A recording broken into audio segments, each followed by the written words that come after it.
fantasia, esperança e memórias.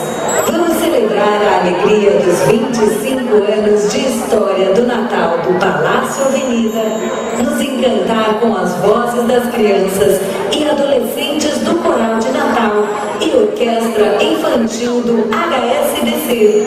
Iniciativa que faz parte do programa HSBC Educação e apoia cerca de 400 crianças e adolescentes. E neste ano também contamos com a presença das crianças da Rede Municipal de Ensino de Curitiba.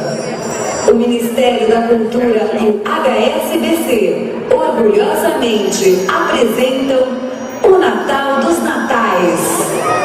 Avisos importantes.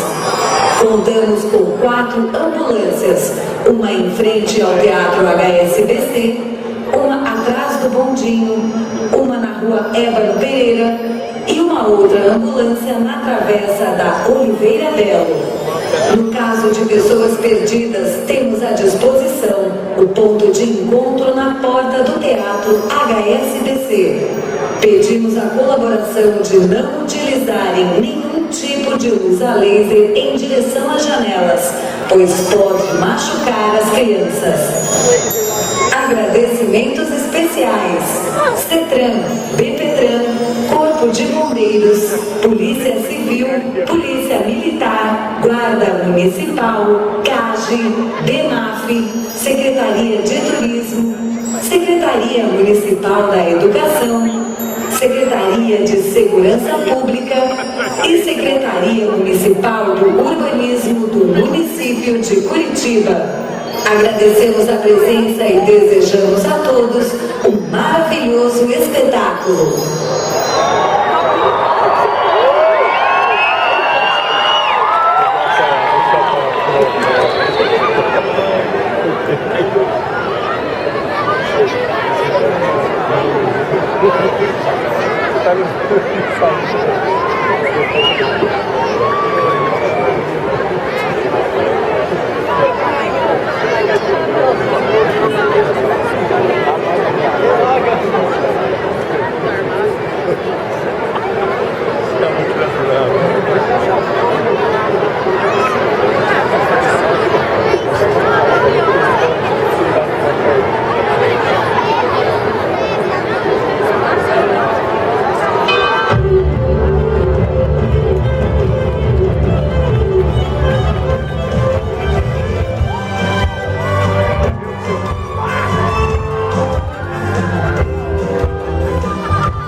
celebração de Natal. Aprendiam a cantar, a tocar instrumentos e a dançar para que a festa fosse cada vez mais bonita. Nas 110 janelas que abrem-se todos os anos, ouve-se um canto mágico. São votos de esperança e paz por um mundo mais justo, para que a música transforme sonhos em realidade e preencha os corações com amor e fé. E assim, 25 anos se passaram, 25 anos eternizados na história dessa cidade e nas almas das pessoas tocadas por seu canto.